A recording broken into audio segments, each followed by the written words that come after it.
Good morning, everyone. Thank you for dealing with my shenanigans yet again. I do just want to kind of check in because I know many of you may have come to the first presentation. So I wanted to just check in if there were kind of leftovers or questions or comments you had that you would like me to address in this presentation. You can either, like I said, Patricia said, excuse me, unmute yourself or place them in the chat. The plan is really to think about how do we use this information about generational trauma to inform our practice and our practices. But I want to just kind of check in if people had questions, comments, things they've been thinking about that we want to make sure are integrated into this conversation before we get started.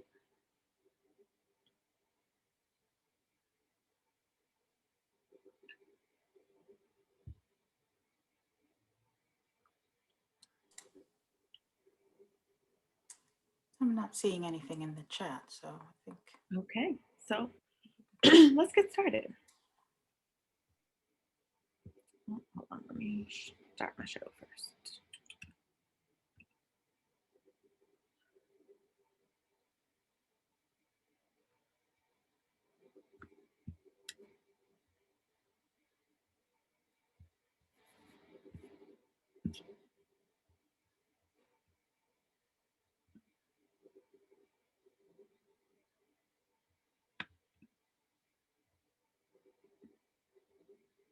Okay, so these are some goals that I've kind of established for the presentation today. We're going to start with really exploring our personal reactions and biases to exploring race openly in the work that we do. I put in treatment, but I know not all of you are mental health professionals in the like clinical sense. So in our interactions with people, kind of what are biases and reactions we have about exploring to race. And particularly we'll talk about what keeps some of us fearful or hesitant around discussing issues of race and cultural trauma. Then we'll talk about some specific skills we can use to address discussions of cultural trauma with an eye for really respecting people's boundaries and entering into those conversations with an attempt at not trying to re-traumatize people in our discussion, right? And then the last piece, I'm just going to provide some resources, some books that I've come across that can be helpful for empowering clients to name and explore generational trauma in their own lives. Some of those resources, since we were talking specifically about African Americans, are going to be targeted specifically to Black folks. Others of the resources that I share are resources that could be helpful for anybody who has any form of generational trauma, whether it's cultural generational trauma, lines of abuse in families, those kinds of things. Okay. And I'll be keeping an eye on the chat and we'll go ahead and get started. So we're actually going to start with some breakout rooms to kind of get our discussion going. And I want you to start with your own kind of personal experiences with race. First, I'm aware that race is a social construct, right? Sometimes people say race is a social construct in an effort to diminish its importance. But the reality is, just because it's a social construct and not biologically based doesn't mean it's any less influential in the way that we live our lives, right? And so for some of us, race might be sort of intermingled with things like ethnicity, geography. We often sort of think about it as skin color, as hair texture, as eye shape, right? Like all of those things can be a part of the way we interpret and make sense of race. Nose width, right? All those kinds of things. So however you kind of approach that term is just fine. You're doing the right thing. But so I want you to think about the first time in your life you remember being aware of your race. And I want you to ask yourself questions like, how did I become aware? What was that experience like for me? what did the people around me teach me about my race, either in that moment or the moments that came after? Okay. And so I want you to spend a few minutes just kind of thinking about that on the individual level. And then, Patricia, we have 65 people. So if we could break into maybe 12 groups in a minute or two, Okay. 12 breakout groups. And what I'll ask you to do in that breakout group, I'm going to give you maybe 7 to 8 minutes. And so that's quick for, 4 or 5 people in a group. But just kind of share your initial reactions to the question. If people want to share the actual moment, you can do that. And then we'll come back to the large group and have a conversation about what kinds of things came up for us with this prompt. Okay. Okay. So sending folks into breakout rooms now. And you actually will go into one too, since you're not the host. That's fine. Okay. I'll be a participant. All right.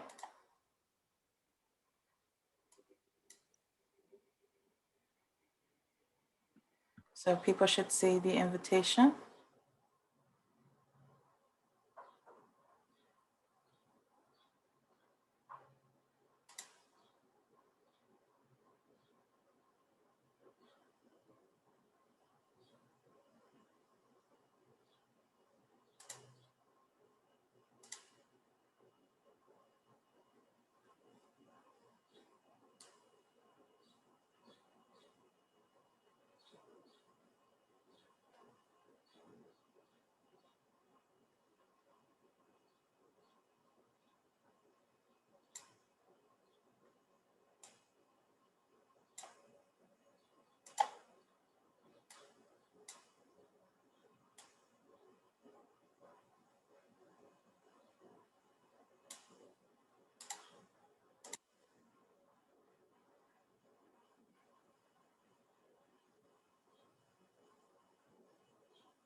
As people are coming back into the room, I want to just kind of check in around. I mean, certainly people are welcome to share particular experiences, but I'm also curious about um, what the process was like trying to arrive at an answer to that question, or what kinds of things came up for you just in attempting to answer the prompt. Certainly, you can unmute yourself or use the chat, whichever is your preference. Hopefully I don't speak over. Can you guys hear me okay? Yes. To me, it was so powerful in that these were strangers to me at the beginning, of this chat or this conversation, and I had Sandra, Nikita, and Damien, but immediately just listening to their experiences, there's automatically a connection that I developed with them, hearing their experiences. One being identified as African American, one being as Latino white, and one being identified as white, but they had experiences. And certainly they were, a little bit unique and different from my own experiences as far as probably being a little bit older and growing up in the South. But these are our shared experiences rather, that immediately allowed me to, I don't think the two words I can come up with is to have a connection with them and a bonding with them because it's their experiences. So it was a powerful exercise.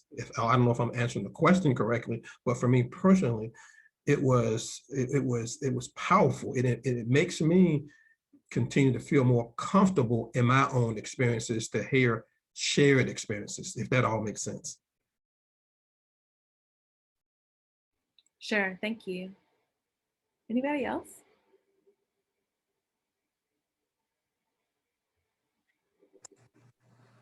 I've oh, was somebody? You can go ahead. I'll go after you. Sorry. It's okay. For our group, I found it really interesting that for those of us that sit in a place of privilege, it was a harder question to answer. Like that, like we live it.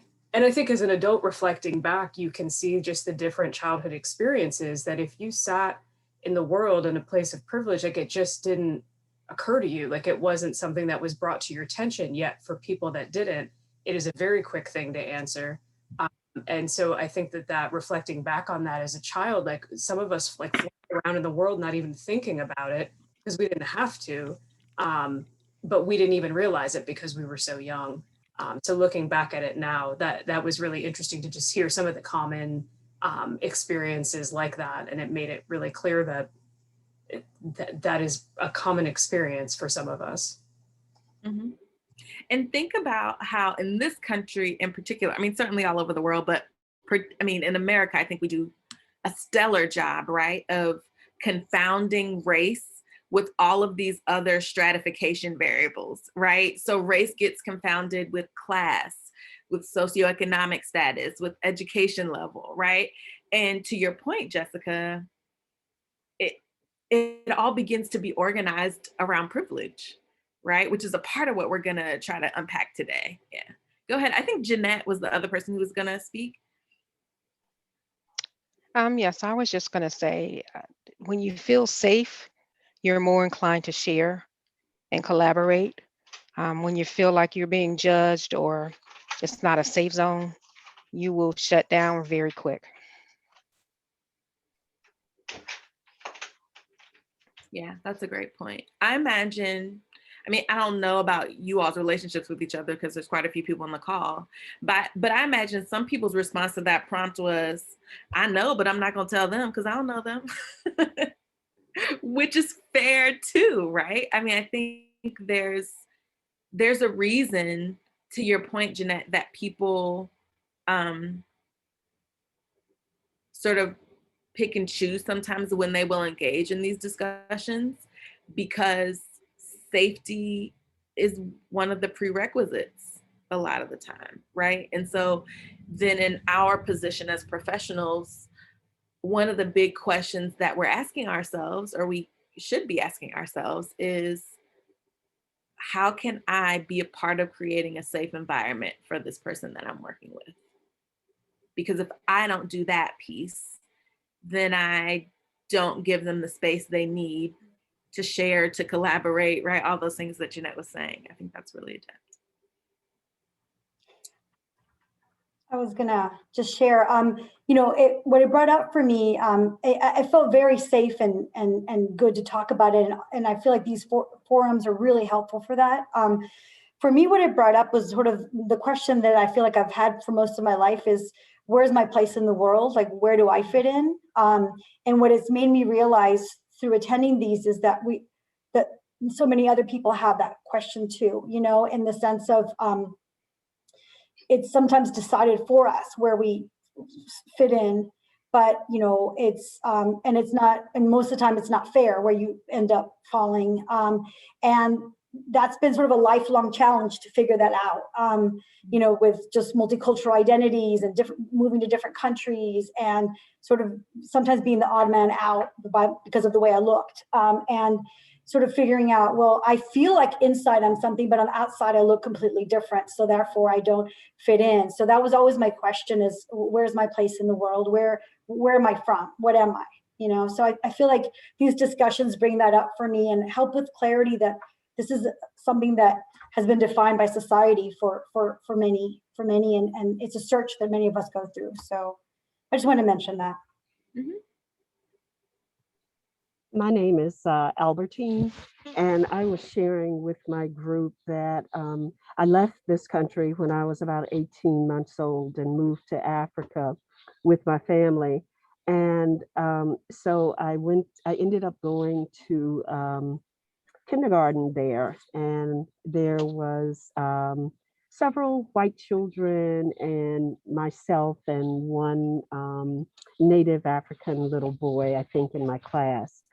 And certainly I adjusted to that way of life. And when my family came back to the States, the message from my family was, when I would ask to play with the children that lived up the street from us, the answer was, no, you can't do that. So I was just sharing how very initially how confusing it was not to be able to play with these children that I played with when I was in Africa, or that looked like the children back here in the States. So it was initially very confusing. Did they tell you, and I'm asking questions, y'all, but feel free to set a boundary with me if you feel like it's not, the question I'm asking is not my business. I respect boundaries. So the question I have, Albertine, is, did they tell you why you couldn't play with those kids, or did they just say no? So my mother did not give a full explanation, I guess, particularly because of my age, but she just gently kind of said, well, no, you can't do that here, or we can't do that while we're here. And that was just always the answer, until I got older. So Okay. It was confusing. By first grade, though, it was very clear and I understood. Gotcha. Okay. Mhm.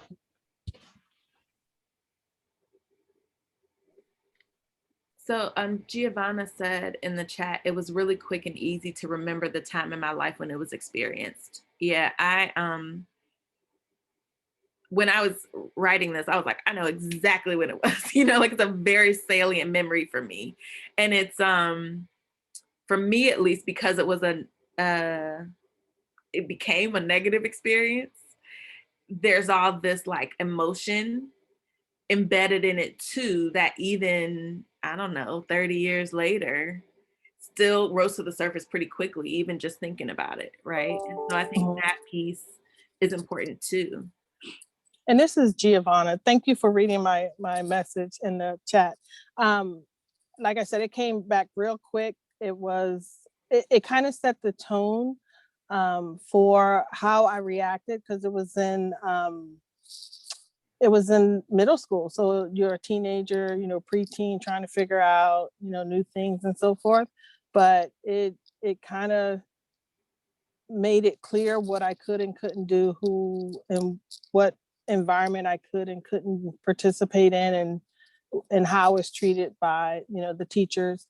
And the other individual that I shared the experience with, as I explained when we were in a smaller group, it was an African-American boy, but he was so light that he kind of looked like some of the other kids in the class that were Caucasian. However, they knew he wasn't, so he had it even worse than I did.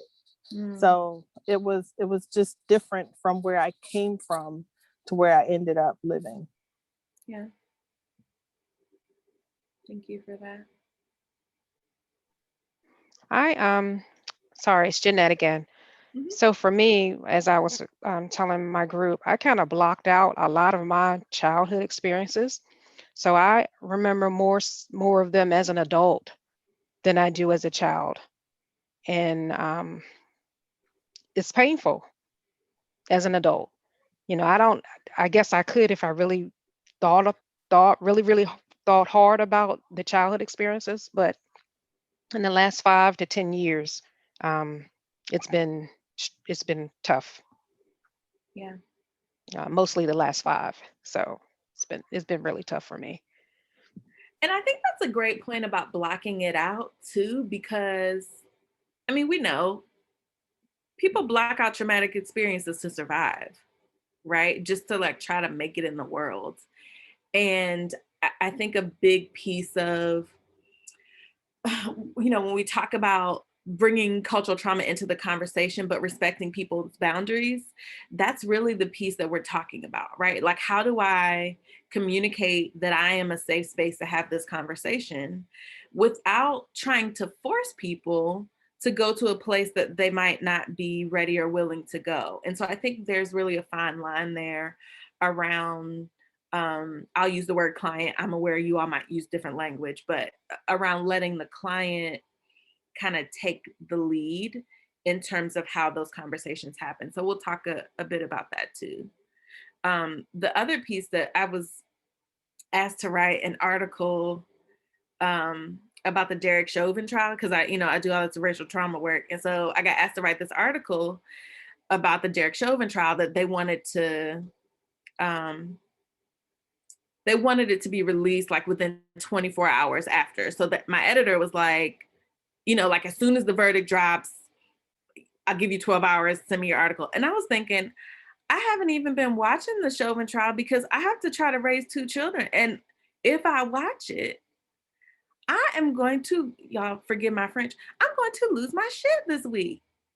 Right. And so even that around like titrating how much access we have to that kind of thing, right? And for that however long, 2 weeks or whatever, I was personally in the state of really actively avoiding information about the trial and hearing information about the trial, right? Like I did not succeed in avoiding it.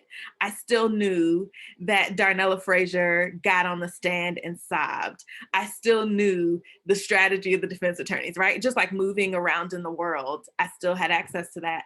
And there's this sense of this awareness that I carried around with me about what it meant to show up as a Black woman in whatever space I was in, right? And that's something that I'm always aware of, but it was particularly poignant when the whole country was talking about this racially charged violent incident, right?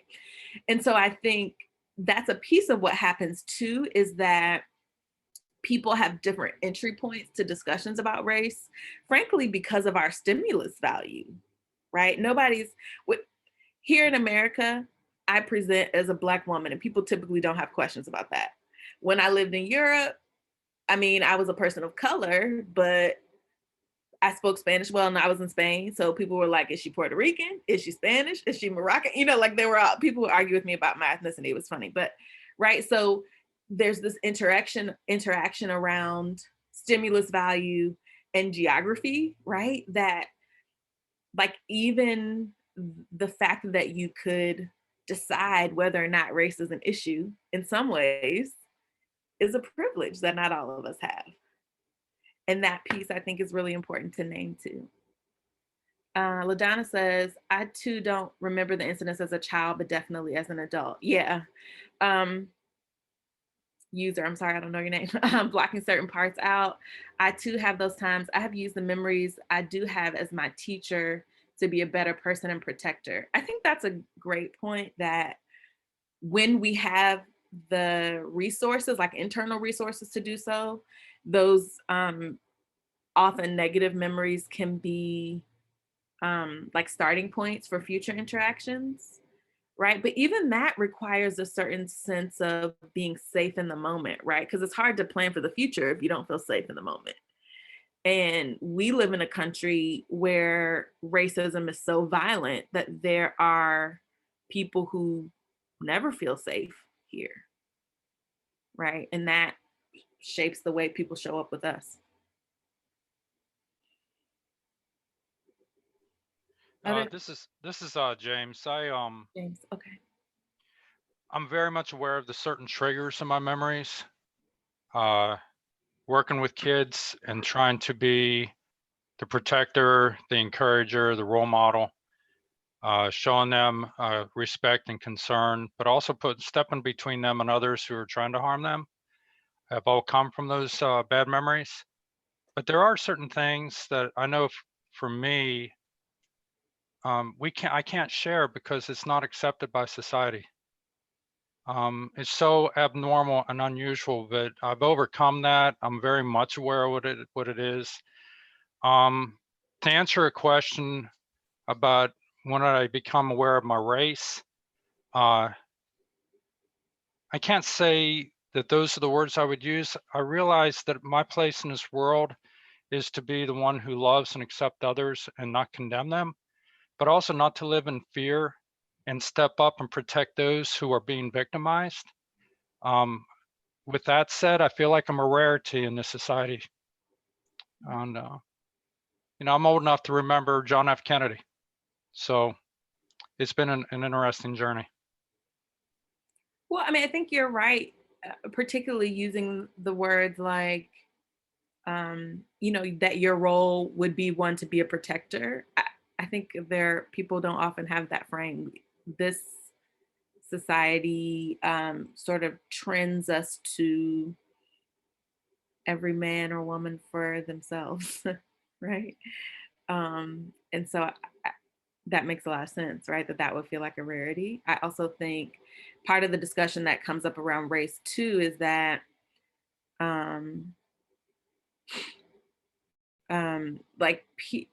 conversations about race become adversarial in ways that can shut people down too. Joni says to take on the role as protector always could be, is sometimes a huge burden. Yeah, that's true. And sometimes people take on the role of protector when they don't need to, right? Like sometimes even that is like something that people aren't asking for, right? So there's this fine line around, is this what's needed in the moment, right? And we'll talk specifically in a minute about owning that when we are in a position of privilege, a part of the way we manage racial trauma is to lend our privilege to other people in very strategic ways. And so we'll talk about what that looks like. Thank you all for the discussion. I think that's really helpful. So some notes, we've kind of circled around some of this already, right? But we are always learning about race all the time, whether we know it or not. So some of you are probably familiar with the term racial socialization. Some of that happens explicitly where people say this is something that's happening because of particular racial issue. But sometimes it's almost as if by osmosis, that nobody says, yes, this is race, but it becomes combined with these other issues. Often people of color, and read that as people who present as people of color, right, are often confronted earlier and more violently with their race. And we've talked about that, it matters what our family was like, FOO's family of origin, right? So it matters what our family was like. It matters our cultural background in terms of geography, ethnicity, just kind of how our family experiences shape the way we show up. Somebody in the group that I was in was talking about having a family where there are people of different races and having the gamut of skin tones. And I think that's a big piece too. Like what is your family's experience with race and how that shapes those individual conversations that you have. And a piece here that we talked about with the first training that is important to remember here is that trauma reactions have good intentions. So when people are reacting to racial trauma, sometimes they do things that on their face don't make sense. But as we were talking about with Jeanette saying she's forgotten certain things, right? Ultimately, that is an act of self-protection, right? And so it becomes really important to honor that. So we've talked about this a bit already, but just kind of think to yourself for a moment, what concerns would you have about initiating a discussion about race in your particular role? What are some of the things that make it challenging or worrisome? If there are times when you wouldn't bring it up, so sort of what would be the case there? And you can just use the chat to list any responses to that question. What kinds of things are barriers to initiating a discussion about race? Bias, okay. So some of us might have conscious or unconscious biases where we maybe buy into or believe certain stereotypes about other groups of people, for sure. Being perceived as the angry Black woman, sure. So other people's perceptions have to be very selective. Yeah. Judgments from others who look at you and have an opinion about your looks, occupation, etc. Stubbornness or false perceptions. Yeah.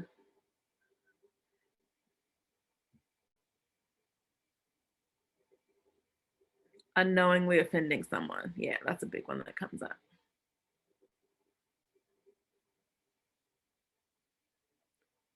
It's a delicate issue. Don't want to offend. Yeah.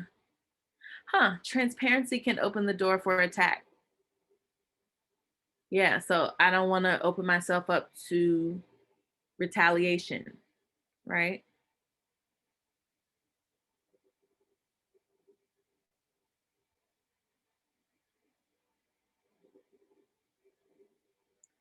Microaggressions you may not know you've committed. Yeah.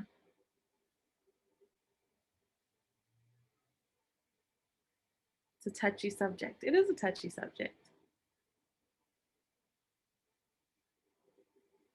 Yeah, so a lot of our concerns about bringing up race often boil down to either fear or self-protection, right?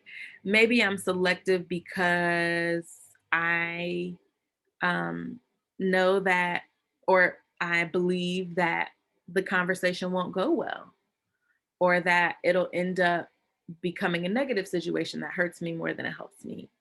Maybe I'm worried that people will see me in a certain light that doesn't match how I see myself, and that's concerning. Maybe I don't know how to have these conversations and I just don't want to mess up, right? So all of those kinds of things are common. I want to suggest a resource. If you haven't come across this book already, I encourage you to pick it up. It's called Fearless Dialogues. It's by Gregory C. Ellison. And he talks about entering courageous conversations. Race can be a part of that, but he talks broadly about like the sticky things that we don't like to talk about.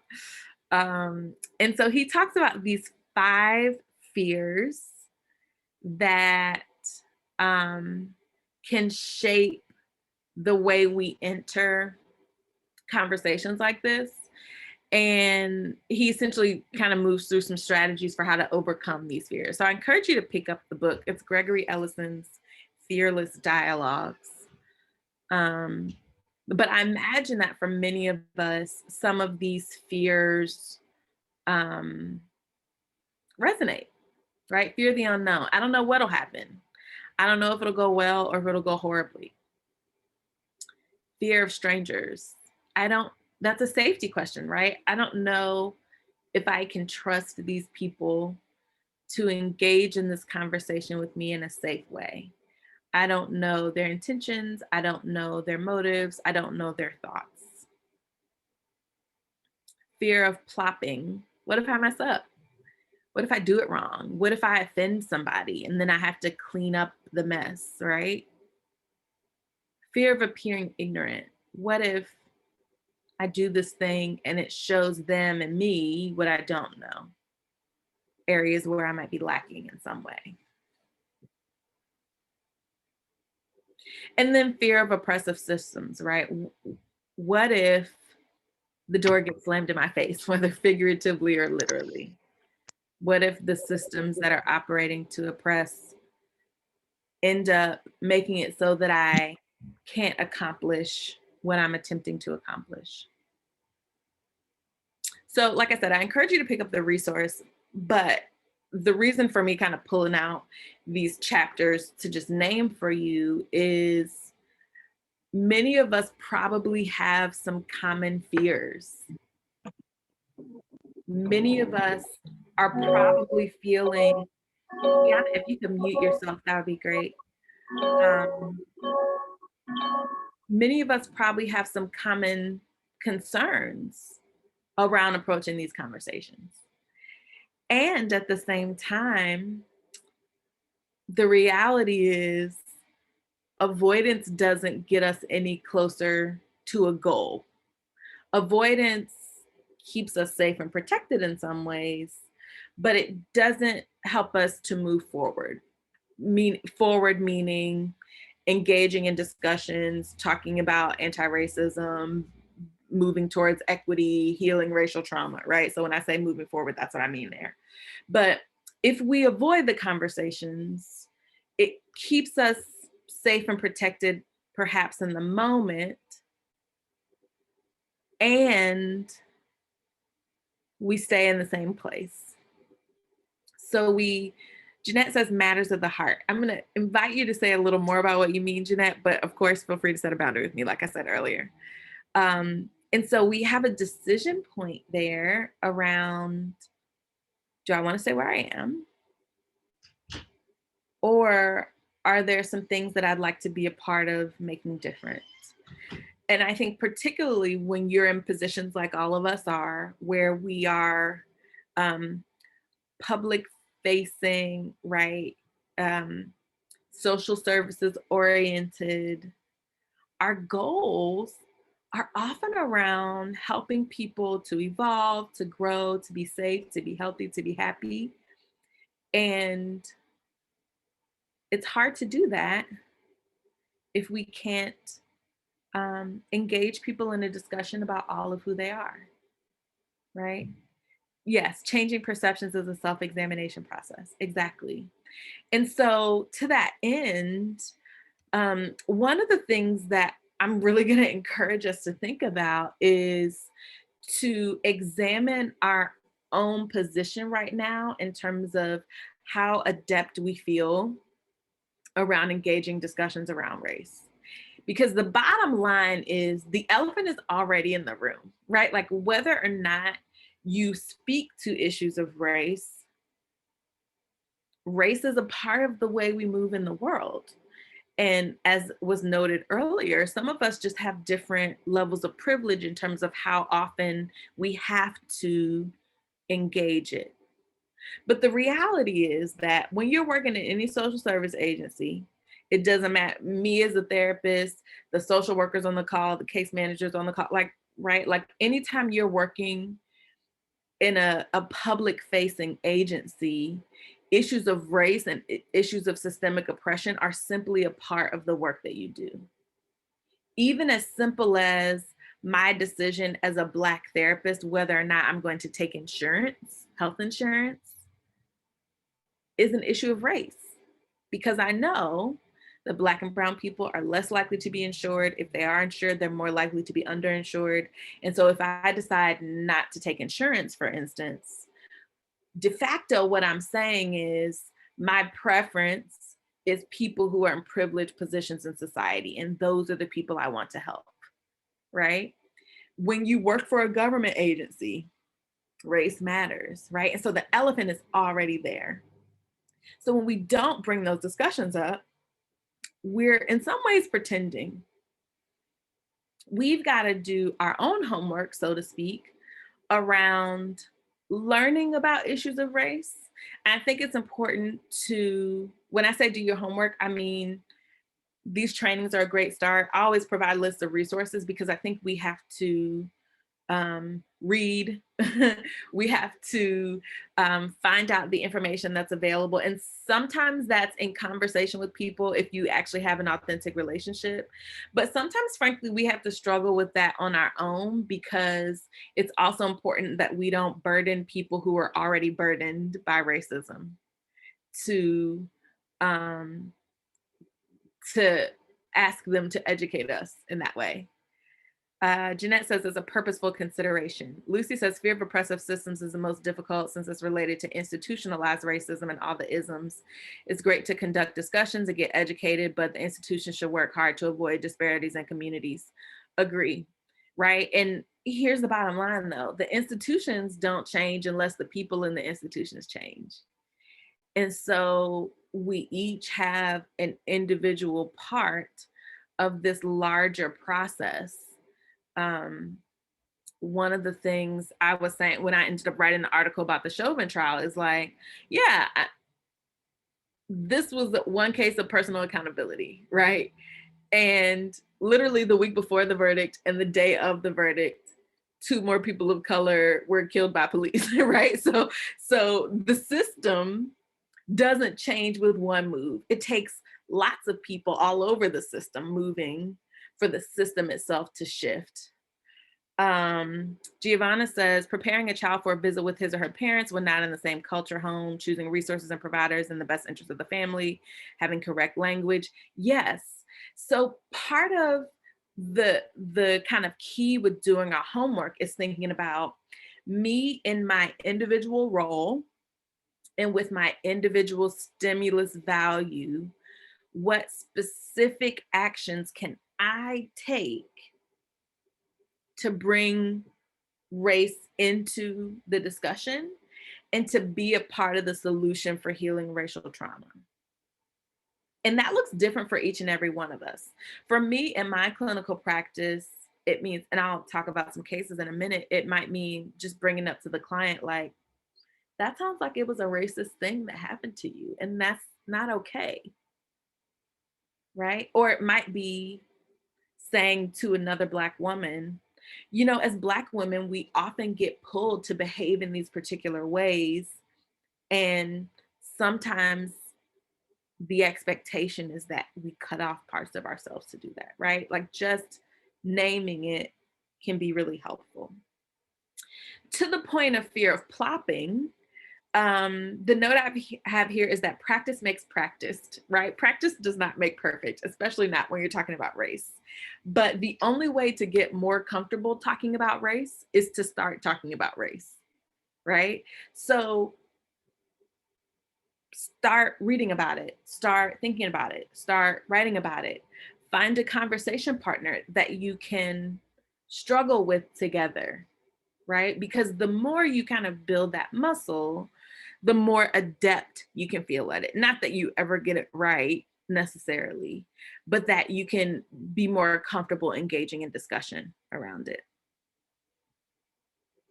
So many of you are probably familiar with this graphic. I place it here because a part of our responsibility when we want to take leadership around having conversations about racial trauma is to notice when these kinds of things are happening. Often we more easily attend to the things at the top of the pyramid, right? The things that are overtly racist. To really identify as an ally or a person who is engaged in reversing the violence of racial trauma, we also need to think about what it looks like to name and work against the issues at the bottom of the pyramid, right? And they're more systemic based things, right? Cultural appropriation, saying, I don't see color, it doesn't matter, right? Not believing people of color when they say they've experienced racism. Those kinds of things. the the argument that we became a post-racial society after Barack Obama was elected, right? So a part of our role here is to be able to, Jeanette says microaggressions, yeah, is to be able to call out both the overt and the covert, because frankly, the covert issues are what keep oppressive systems oppressive, because they fly under the radar, so to speak. And our responsibility as people who are in these public serving positions is really to confront all of it and to work against all of it. That's what will change the system. Now, you might be imagining this is a lot of work. It is. It is a lot of work. And that's why it takes collective individual action, like we each have a part to do. Joni says, I would even question in today's world socially unacceptable overt white supremacy as being unacceptable by all. Certainly it is self-promoting within certain groups. Sure. I mean, there's a reason that the United States has not categorized the Ku Klux Klan as a hate group.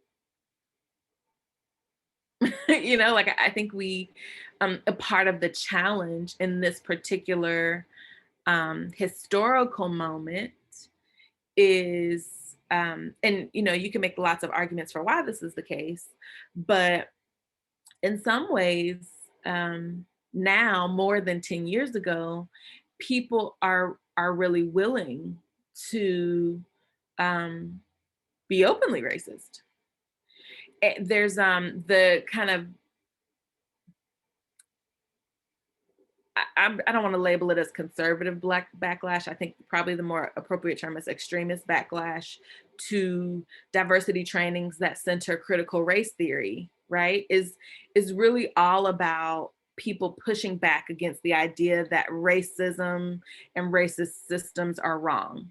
Because there are certain people who believe that this country should be stratified by race, and that that's a helpful heuristic for categorizing people. So yeah, and there's the reframe that I've used to try to get through this period of the world is that in some ways it's helpful for racism to be out in the open because it's easier to confront it, right? We don't have to convince people that it exists, but we are perhaps having to convince some people that racism is wrong. And so perhaps even, you know, an assumption that I've made that perhaps it wasn't appropriate for me to make is we've got to decide whether we truly believe that racism is wrong. And if we do, then we can think about how that should guide our actions and how that should guide the way our thoughts and feelings evolve about both these overt and covert processes. Okay, so here's some strategies. First, acknowledge your privilege, right? Encourage autonomy. And like I said, I'm using the term client, but I'm aware you all might not use that term. And then really think about how we can strategically use silence and space as a way to work against, I won't say reverse, but work against some racial trauma.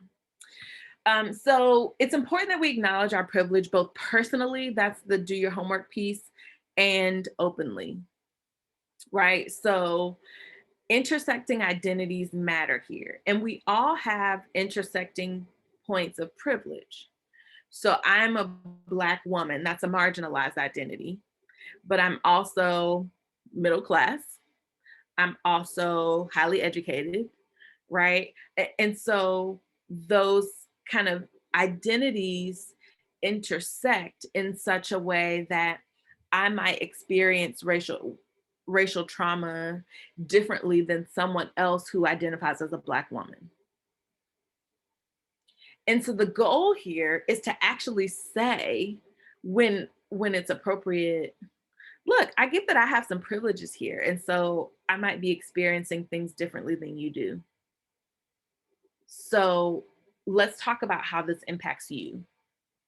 It's really about when you are in that client relationship, right? Whatever you call it. In that relationship, you hold the position of power. And you have a decision about whether you use that power and kind of lend it to the person you're working with by empowering them, amplifying their voice, or whether you use that to kind of patronize and direct. And I think it's important that you are discerning about when you need to do what. Sometimes you do need to give explicit instructions and people just need to do what you ask them to do. But sometimes there's an opportunity to say, hey, I'm aware that I'm in a position of power here, but we don't have to lean on that if you are ready to do more, to say more, to privilege your own experience. One of the simple ways I do that in my practice is I tell people when they come, you can call me Jessica or Dr. Brown, whatever works for you. I don't have a preference, right? For some people, they call me Dr. Brown because they really need me to be an expert and they need me to be like the person who knows how to help them, right?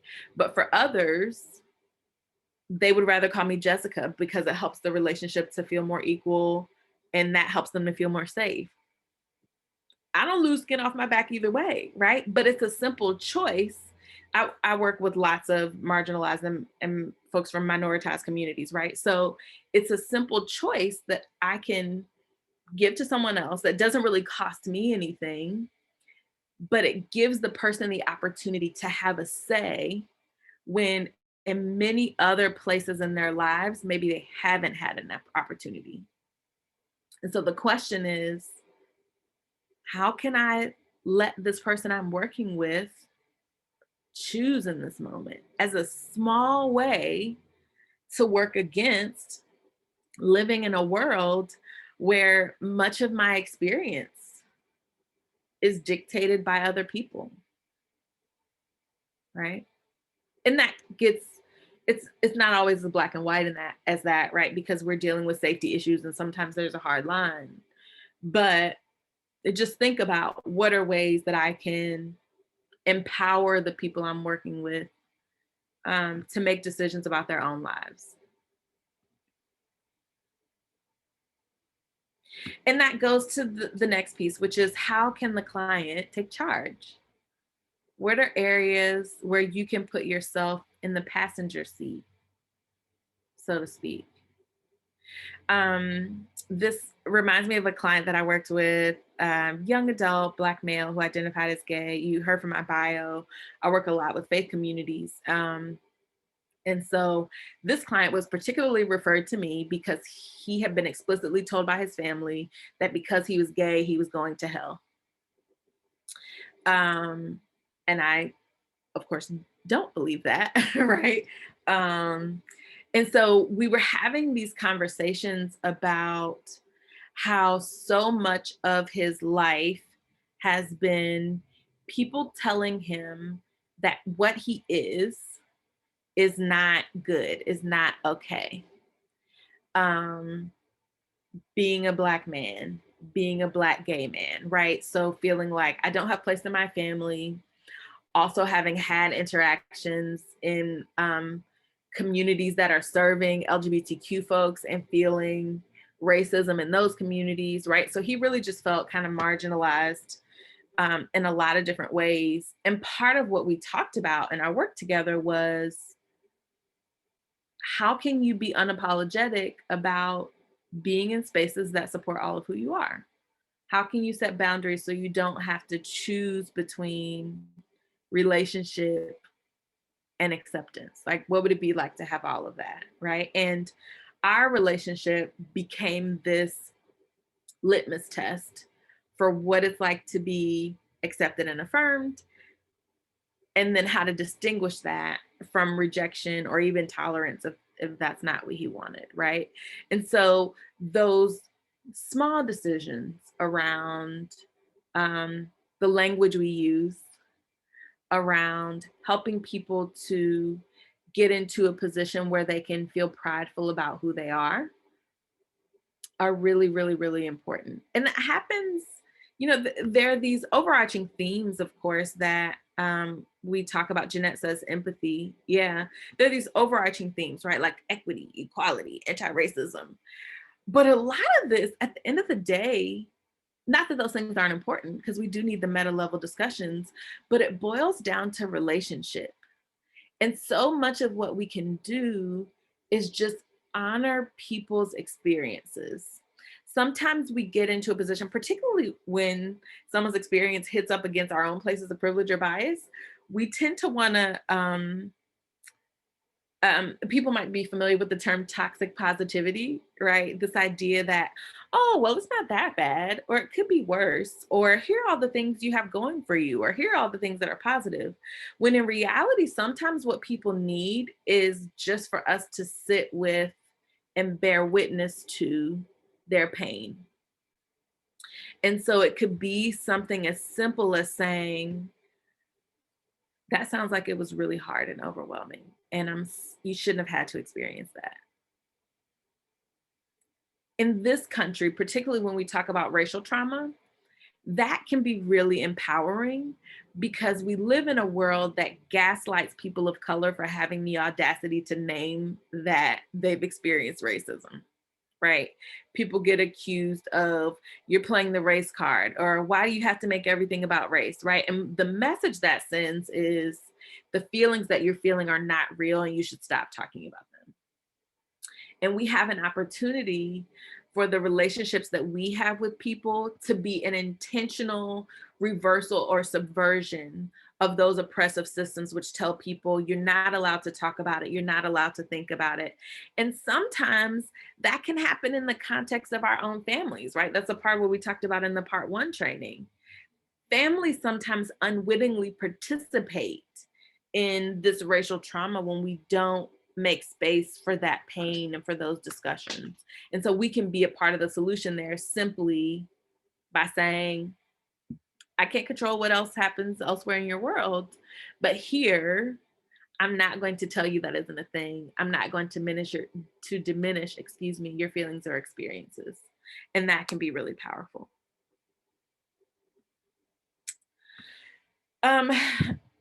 Another piece we can do is really hold space for people to engage in their own reflection and introspection. Sometimes it can be as simple as an open question that says, so do you think this could be an instance where you've experienced racism? Or I remember having a discussion with a client where to me, she was talking about a situation at work, and to me it seemed very clear that people were sort of targeting her and reacting to her as a Black woman. And she was sort of interpreting it as some kind of personality flaw that she had that everyone was reacting to. And certainly people have, you know, problematic aspects of their personality, but I just stopped her and said, do you think it's possible that what you're experiencing is racism, that people are envisioning you a certain way because you are a Black woman? And we just sat with it. And later what we talked about is that being able to see it through the lens of, this is a part of this larger like systemic discrimination that Black women experience, helped her to navigate the situation differently. Because then it wasn't necessarily about something she needed to change, but it was about figuring out ways to cope with racism, right? And so, you know, sometimes conflict is something we need to change as a person. But the reality is that it never hurts to bring up those issues of culture and to have that be a part of the discussion. Because what happens is people who are in minoritized or marginalized communities end up getting kind of a double whammy, because people are asking them to change who they are when it's really people enacting this larger system of racism and oppression. And so taking those moments to reflect and get curious about whether there's some racial trauma or racist violence going on can be really helpful, because one, that changes the way people cope and respond, right? It's important to get clear about what we're responding to. Secondly, people can seek out support if they understand what's happening to them. And another piece of what we can do is invite people to think about, okay, if this is racism, what ways can you support yourself? This isn't just about you doing something differently, but maybe it's about acknowledging that you are in the midst of a racist system. And so let's talk about some things you can do to protect yourself. Let's talk about some things you can do to try to cope with the reality of what you're dealing with. And I'll provide some resources at the end of the presentation that really kind of dig into that more. But the key here is that because we are in a position of power, it is our responsibility to make that discussion plain. And the person, just as I said earlier, you have a right to set a boundary with me and I'll respect the boundary. The person can always say, no, I don't think that's it. And that's fine, right? But the way racial trauma functions in our society is, and Jeanette, I keep harping back to your point, people who are in minoritized communities are constantly wondering whether they're safe. That is the violence of racial trauma. I never know if I'm in a safe place or not. I never know if it's okay to bring up this issue of race. I never know if it's okay to talk about this experience that I had, because my experiences are so varied, right? And so when you're in a position of power, you can do a part of that work by communicating early and openly. We can talk about that here. I can make space for that. And it's not as simple as saying, oh, I'm sorry that happened to you. Let's think about how you can try to avoid it or move away from it, right? Sometimes it's just sitting with the gravity of those experiences and recognizing I maybe don't have a solution here. This is not something I can fix, but I can bear witness to it so you don't have to be experiencing this alone. And I can be someone who validates that experience for you. If you're, familiar with the term, I'm very intentional about using the term gaslighting when I talk about the way this country responds to racist violence, because the function of gaslighting is to make you feel like you're crazy and like you're making it all up, right? And think about how that is violence on top of violence, to experience racism and then to be so spun around by a racist system that you start questioning whether it was racism or not, right?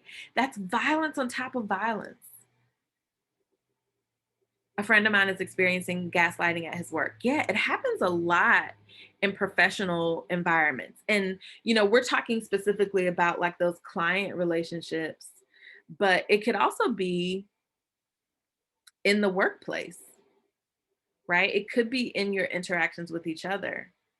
And so one kind of basic strategy is to work to not diminish other people's experience, right? Just because now there are like facts of racism that I think we have to reckon with, right? But often we tend to diminish other people's experiences if they don't match our own. And at the end of the day, that's not particularly helpful. One of the skills we can build is really around sitting with dissonance, right? Sitting with the fact that we might have different experiences that all feel true.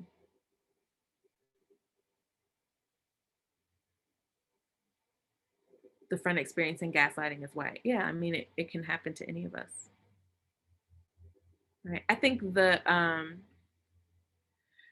one of the challenges, and you all have probably heard these terms, right? Like white fragility, white humility, white guilt, all those kinds of terms, right? Is particularly if you are a person who either presents as white or identifies as white in this country, often people feel uncomfortable in those discussions about race, right? And they feel blamed.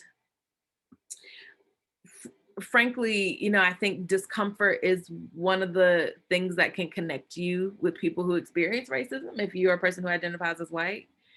The other piece that is helpful to think about when we're talking about kind of working through that guilt, that fragility, if that's something that kind of shuts people down, is that racism is a system that we are all a part of. And so, yes, it's about individual actions and we should have accountability for individual actions. But most of us are behaving in ways that are consistent with what we have been taught. And so, really, reversing and working against cultural trauma is considering and interrogating ways that we've been brought up to decide if those ways continue to match our values. And that's a real starting point. There's another book that I'll recommend that speaks to this particular point, which is My Grandmother's Hands by Resmaa Menakem. I'll put it in the chat. He talks about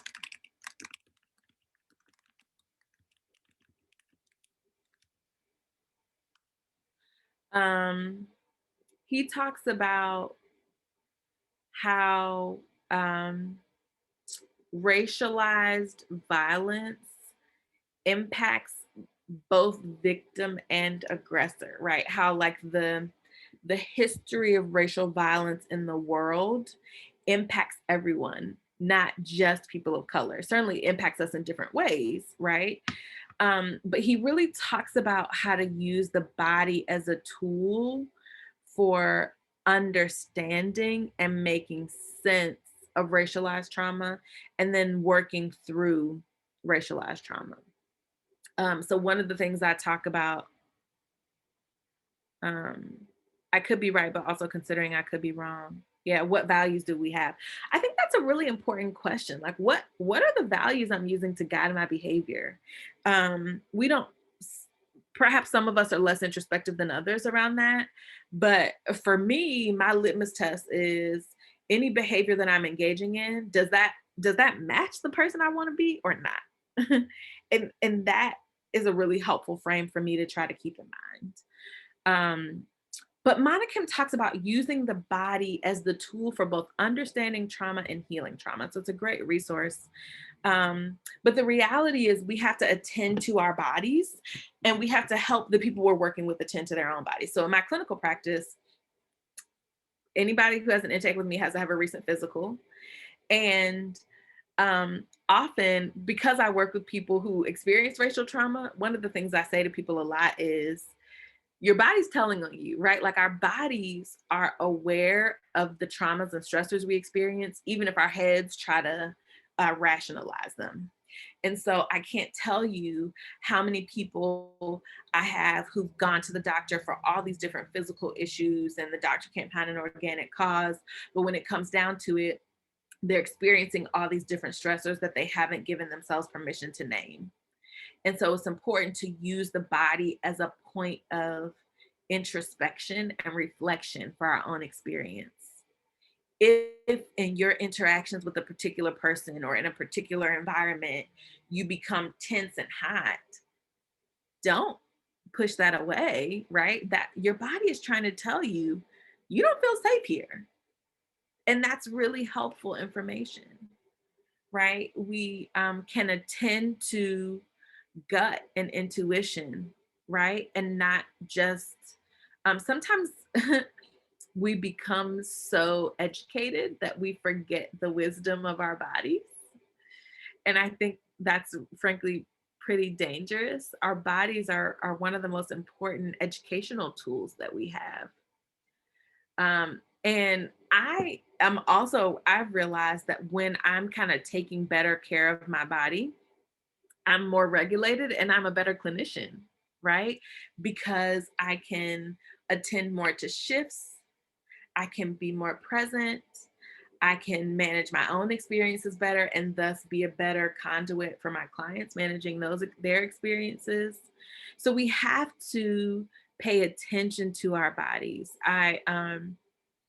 So, I'll keep using the Derek Chauvin trial since it's most recent, right? So I have a group chat with some of my sorority sisters, and one of my sorority sisters sent a chat that they had announced that a verdict was coming, right? And there was like this hour, I don't know how many of you were watching it closely, but there was like an hour between when they announced that the verdict had been reached and when they announced the verdict itself, right? And so I'm sitting there kind of waiting, really because I knew I had to write this article, right? So I needed to know what the verdict was going to be. And I remember having to make myself breathe. I mean, literally, right? Breathing is supposed to be a spontaneous process that your body does, right? But I literally remember it was like manual inhales and exhales, right? And frankly, that feeling, Nikita says, so stressed. Yeah, that feeling was why I had been avoiding the trial for the past couple of weeks, because the gut reaction that I had just to hearing that there was a verdict was, I'm not safe, right? Something bad is going to happen. For those who have physical abuse from childhood, had a difficult time to watch the verdict and the video. Absolutely, right? Because it's re-traumatizing. And so I literally had to will myself to breathe, right? And when you're dealing with people who are experiencing racial trauma, think about the wear and tear it puts on your body to constantly be in this place of hypervigilance, or that even where you're going to seek help, like a doctor's office or a social service agency or a mental health agency, you have this big burning question of, am I safe? Am I safe? Am I safe? Right? And our bodies cannot ignore that critical question the way our minds can. So we must attend to the body. We must. And it starts with reminding ourselves to breathe. This is another skill that you can use in those moments where you feel fearful about having conversations about race, right? This is a way that I can connect with people who maybe experience racist violence all the time. All I can do is remind myself to breathe and try to keep going. Joni says, is there really ever a moment in the back of your mind on potentially not being safe? Is there really ever a moment in the back of your mind on potentially not being safe? I'm going to answer what I think is your question, Joni, but I'm not sure I'm getting it. If you're asking, is it true that there are times when I believe I'm not safe? The answer is absolutely yes. But I'm not sure that's what you're asking. No, I'm actually asking if everything is such that you've learned for good reasons, actually, that that something might not be safe. Does that messenger audio ever go away? Oh, does it ever go away? Okay. Thank you for clarifying. I knew I wasn't getting it. I think that probably depends on the person, right? I can speak to my own experience as a Black woman. There are times when it goes away temporarily, right? There are times when I have a moment of solace. But in terms of like moving through the world, feeling safe in a overarching way, not for me personally, right? I think there are different ways people approach it. And certainly there are areas where my privilege affords me the opportunity to be safer than other areas. But for many people, no, there's never really a sense of feeling safe totally and completely, right? And so that's one of the reasons why we have to care for our bodies, because if I never feel safe totally and completely, my body is constantly managing threat. And this is going to sound like a non sequitur, but I promise it's related, right? So I was reading this article about how kids who are diagnosed with oppositional defiant disorder, one of the like cognitive processes that plays out in ODD is that they interpret threat where there is no threat, right? So they see benign situations as threatening, and then they respond to that threat, even though the situation in reality, quote unquote, is coded as benign, right? Well, think about how experiencing racial trauma or cultural trauma shifts the meter, so to speak, for what is a threatening situation. And the article that I was reading was kind of describing that threat interpretation as like a cognitive distortion, basically. But immediately I went to, well, of course, there are people in particular cultural groups, in particular socioeconomic statuses, a particular racial background, who will be more primed to see threat because of their experiences, right? And we do harm when we make those things about an individual when they are actually manifestations of cultural trauma. And so when in doubt, I think it's really important to expand the lens beyond any one person's behavior and to think about what are the environmental factors that might be influencing the way this person shows up. And that piece is really important. I've never really felt unsafe, but I worry for my sons every single moment of every single day. Yes, I totally understand. My son is only 5 and I worry about him. I perseverate on what happens if he's in a public space and he doesn't do the right thing, or if he doesn't respond the right way. I mean, it's consuming. It's consuming.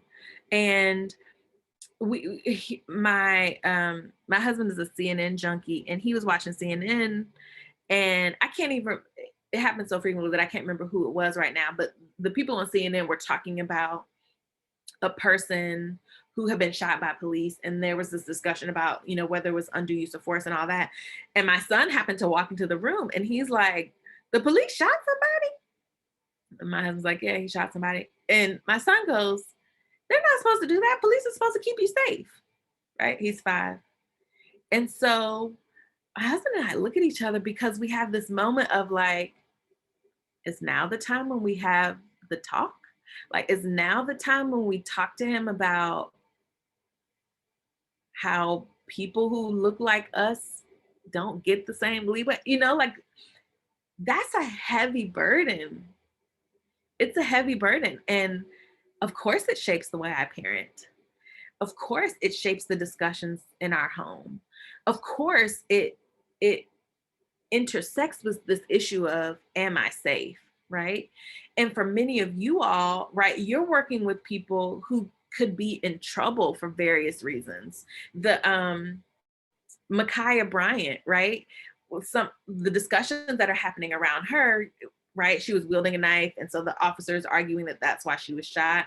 There's this larger systemic discussion, right? Of she was being bullied, she was in foster care, right? And so, if nothing else, our lesson here is to think about how people operate in systems, and how when those systems are inherently unequal, certain people get disadvantaged.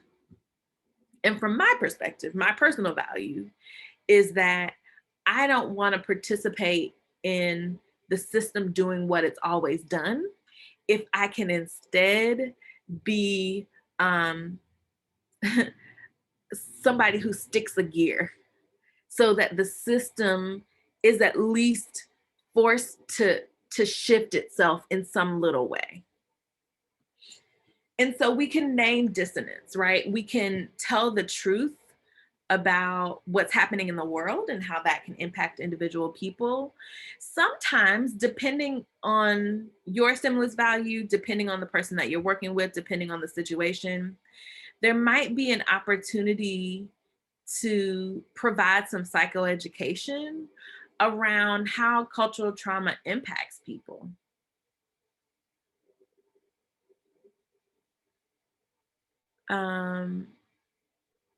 Oh yeah, you're talking about an example when you had to talk about choosing what you want to be. Yeah.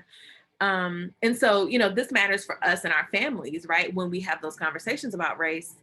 But I also think about, is there an opportunity for you to say, for instance, to a school-age child, yeah, like this school, the way schools are set up, sometimes people like you don't get everything that they need. So let's see what we can do to fight against that. It's not fair. It's not okay.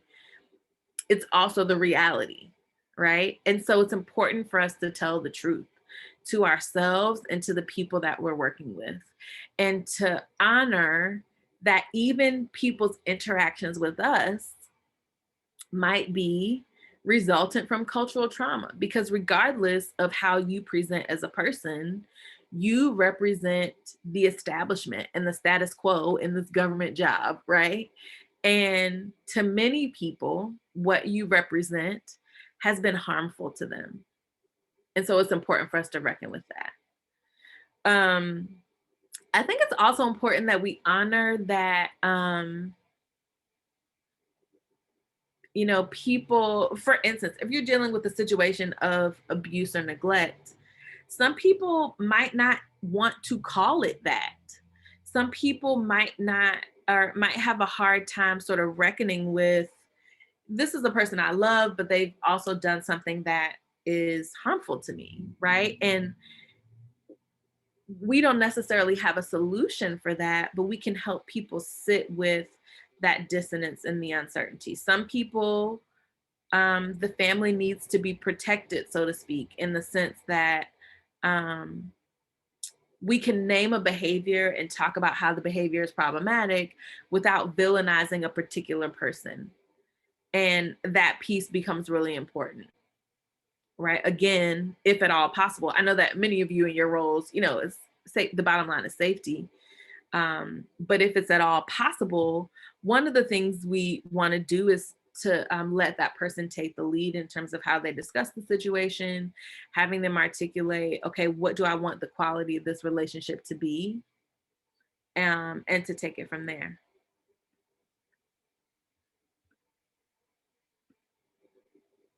Sometimes words can also trigger trauma as well. Yeah. One of the things that I do in my clinical practice is I tend to be really tentative around words like trauma, abuse, neglect. And so I often ask my clients explicitly, what word would you like to use to discuss this thing? And then if possible, that's the word we use. Now, from a documentation perspective, I might still use what I feel is the most appropriate word, but that's one of the small ways we can empower people, is to use language as a way to empower, and just to say, let's talk about this in a way that makes sense for you. And if it's a longer term relationship, you might find that language evolves over time, which is perfectly fine. But the bottom line here is, there are so many opportunities for us to subvert the power dynamic, right? And doing that gives people an opportunity to empower themselves in the process. Okay, so here are some resources. For, as I said, some of these are particularly targeted toward Black folks, because those are, that was the conversation that we were having with the first training. But it didn't start with you, and from generation to generation, are both resources that can be used with any form of generational trauma, whether it's cultural trauma, whether it's a particular pattern of abuse or neglect in a family that continues. And all of these resources are really, really, really accessible. So, it's not like you need some higher education to be able to understand the material, which I think is a really important piece too. And I would say, if you haven't read these books, put them on your list as well. The other resource that I'll add before I send this to Patricia, I realize I didn't put up here, is the Resmaa Menakem book that I cited earlier, My Grandmother's Hands. He, I think, does a really fantastic job just kind of talking directly to the reader in a way that's really accessible and makes issues of racial trauma clear in a way that, like, I think sometimes we talk about racism and racial trauma in the sense that it only impacts certain groups of people, right? And the reality is it impacts all of us, but kind of at different entry points. And one of the ways we can really build empathy for other folks is understanding that we're all impacted by it and respond to it in different ways. That piece can be a point of connection.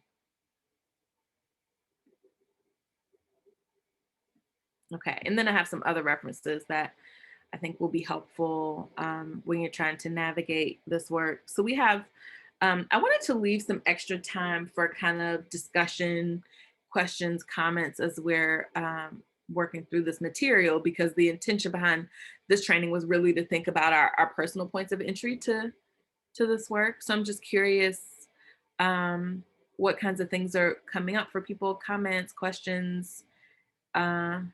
Can the resource list be emailed? Yes, I will send this slide, this document, so that you all have access to it. There's some good resources on the reference list.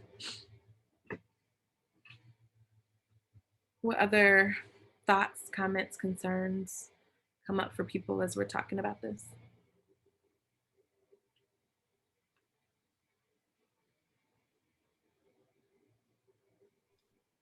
This is James. I want to say thank you for speaking a lot of different angles on this.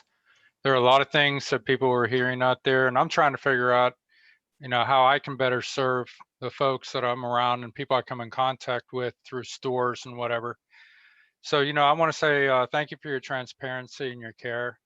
I know for me, being in the Marines and having to serve with others, and we have bullets flying overhead, there's no thought about racism. We're brothers and sisters. We have to survive. And I've carried that into my civilian life as well. And I find that to be a stabilizing effect in how I treat others. And also being a victim, I'll never forget what happened, but I don't let that rule my life in fear. I feel like I've risen up from the ashes of my life. I think that the conversation we had today was not political. I think it was honest.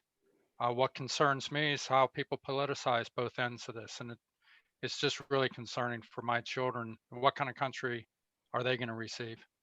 But I'm going to say thank you.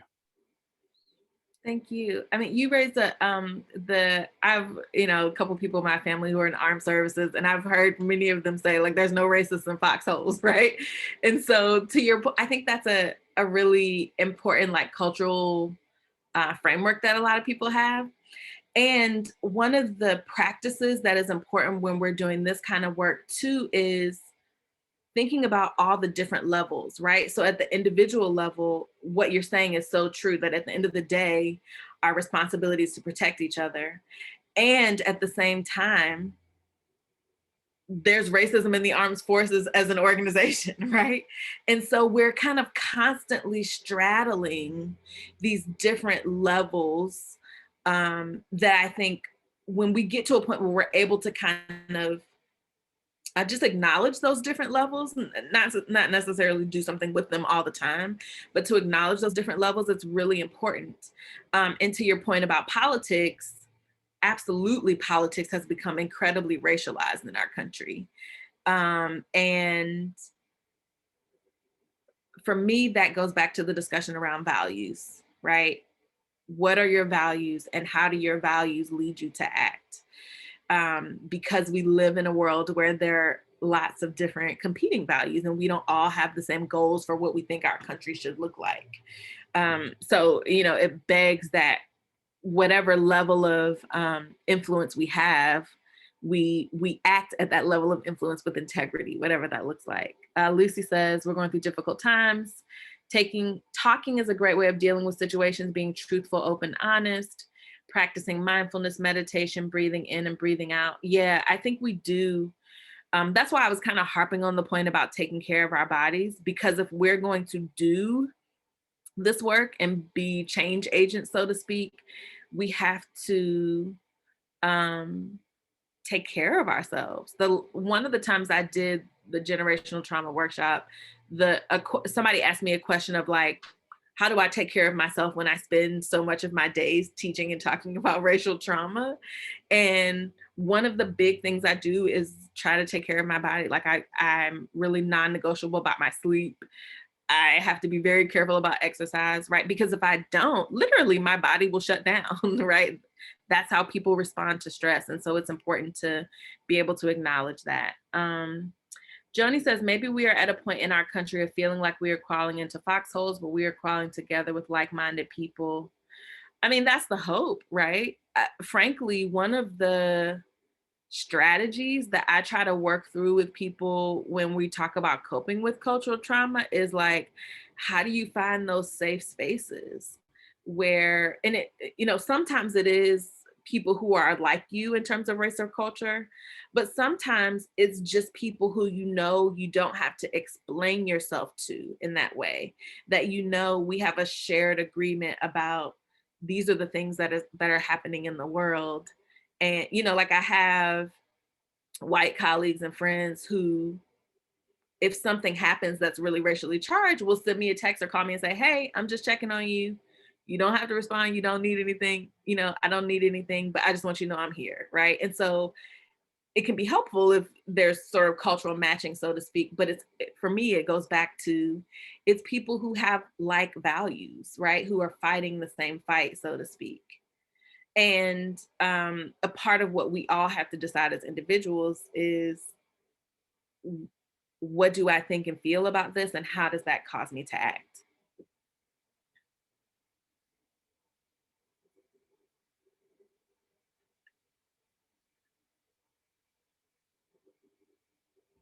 It takes courage to protect those who are different than us. Yeah.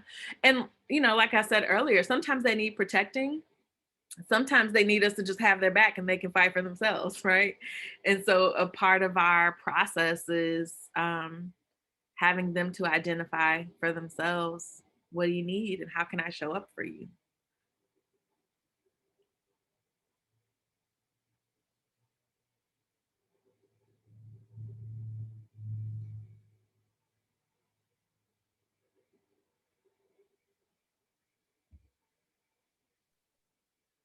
Anything else?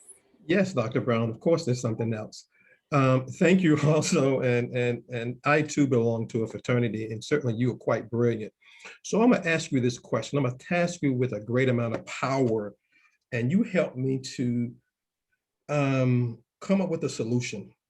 I have many friends and fraternity brothers who, and oftentimes when we go places, we try to drive into communities that have been compromised. And oftentimes I had one fraternity brother to call me the other day, and he referred to it as a refugee community. I'm like, refugee community? Then he sort of had me to read on things in terms of how people fled from the South as a result of terror. And they moved into certain parts of the United States and they remained there, continue to be compromised through trauma, the reasons why some of their ancestors and went to some of those communities. If someone would task you to come up with a solution, because I oftentimes, I attended some sort of indoor rally a few years ago. And what was so alarming to me, and this was in a school environment on the weekend where young children were coming up to open mics, trying to explain their anger. And they kept asking the question, why am I so angry? And there were females asking, or making a point that, every time I come into this environment, I want to fight. And to me, that was alarming because of the fact that no one appeared to be providing them any solutions. And to me, I kind of left that environment in horror and shock based on the fact that it appears there was no solution for not only that particular communities, but other communities that physically look like that community. So again, if I would task you with a solution with some of that, what would you attempt to do to try to save some of those communities from themselves? Well, so I think I'm not gonna even pretend to be able to produce a solution, but I think a first step is a part of what we do. And particularly, I'll speak as like a privileged, educated Black person in a sorority, right? I think oftentimes we participate in this respectability politics where people who we believe are behaving badly, we try to like whip them into shape, right? And I think the challenge with that is like, I would imagine that for those people who are angry, there's a valid reason they are angry, right? And so before we quote unquote fix the situation, perhaps it goes back to this holding space for the anger. And what would it mean if our first point of action is to say, yeah, I get why you're angry. You have a right to be angry. In fact, anger is a self-protective response because it means that you are aware on some level that what has been enacted against you is wrong.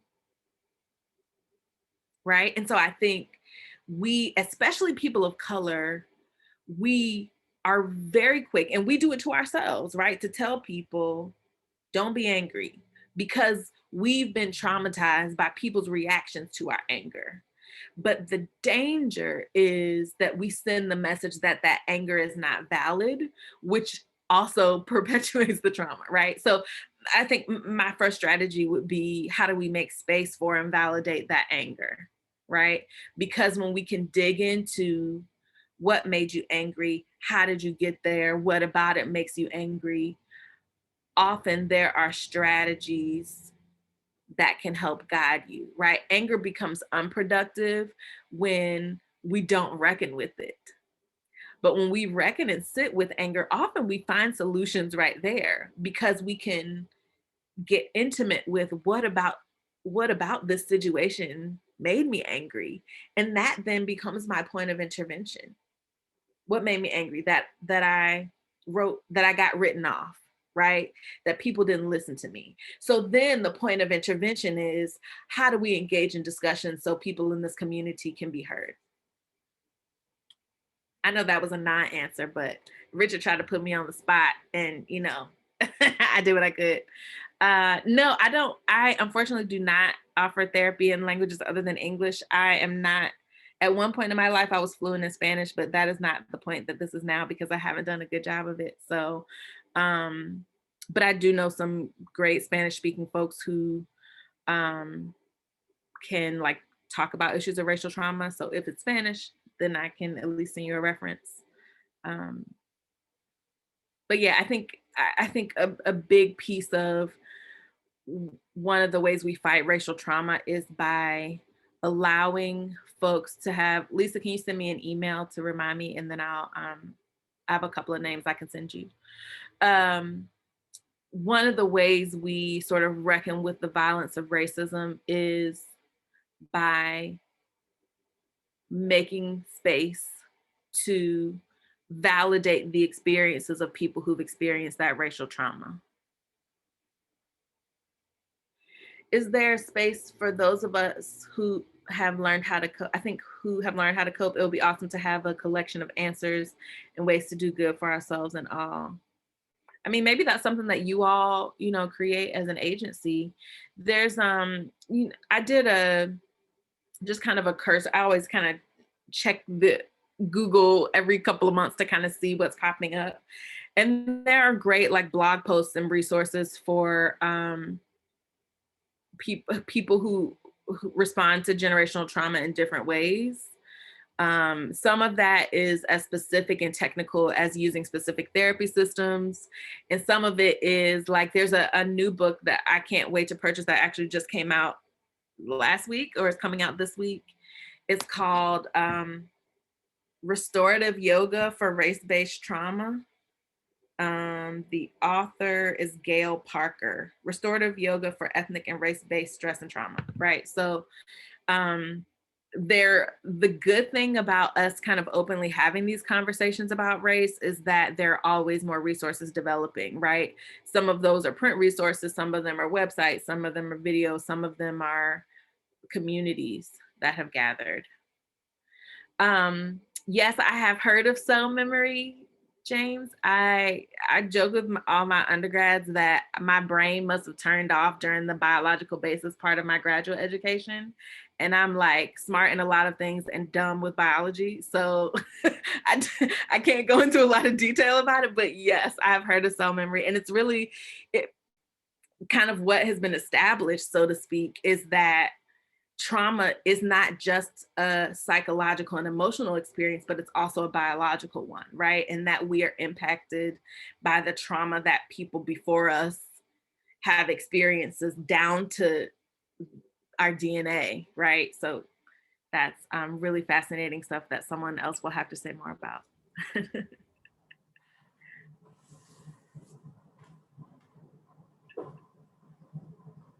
Okay.